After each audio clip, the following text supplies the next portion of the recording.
Salut les audacieuses, bienvenue dans Potentiel, le podcast dédié à l'entrepreneuriat au féminin. Ici, on explore le mindset et le business pour t'aider à créer la vie professionnelle qui te ressemble. Hello à toutes, je suis contente de vous retrouver aujourd'hui pour parler de posture. Alors la posture, qu'est-ce que c'est ? Commençons par une belle définition du Larousse. Alors, le Larousse nous propose position du corps dans l'espace, ou dans un sens plus figuré, attitude adoptée pour donner une certaine image de soi.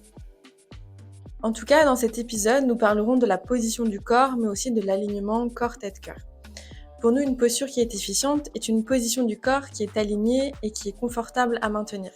L'idée n'est pas de rentrer le ventre pendant tout un after-work, c'est trop d'énergie gaspillée. L'attitude se définit par toi, ta personnalité, comment tu fonctionnes et dépend également de la vision et des valeurs que tu projettes avec ton entreprise. Il n'y a pas de posture miracle, à part celle avec laquelle tu es à l'aise.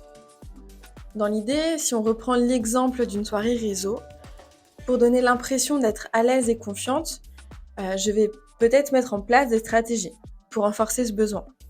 Comme rentrer le ventre, vouloir parler avec assurance, me tenir bien droite, justifier des diplômes ou des formations.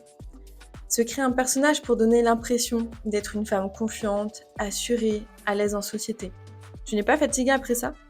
Personnellement, je trouve ça éreintant. Là, tout est le paradoxe. Tu ne paraîtras pas moins professionnelle en étant en accord avec toi-même. Au contraire, tu créeras sûrement des liens et des connexions beaucoup plus sincères. Pour te donner un exemple, quand j'ai commencé, je me suis créé un personnage. J'avais fait tout un script sur qui devait être Manon, la chef d'entreprise. J'ai rapidement compris que ce personnage ne donnait pas le bon ton. Je ne me reconnaissais pas dans les impressions et dans ce que je donnais à l'autre. Alors, j'ai déconstruit et travaillé ma posture. J'ai pris conscience du personnage que j'avais créé sans le vouloir, dans l'idée de me protéger. À ce moment-là, entendre un non pour la prestation proposée signifiait pour moi non, je n'apprécie pas Manon. Il y a quand même un gap entre les deux. Cette dissociation entre soi et son entreprise peut d'ailleurs faire l'objet d'un autre podcast. Mais revenons à nos moutons. Le plus important dans ta posture, c'est toi. Donc, n'oublie pas, peu importe ce que tu feras, tu seras regardé. Donc, autant être jugé pour qui tu es vraiment. Cet épisode t'a plu ? N'hésite pas à liker, partager et nous donner ton avis en commentaire.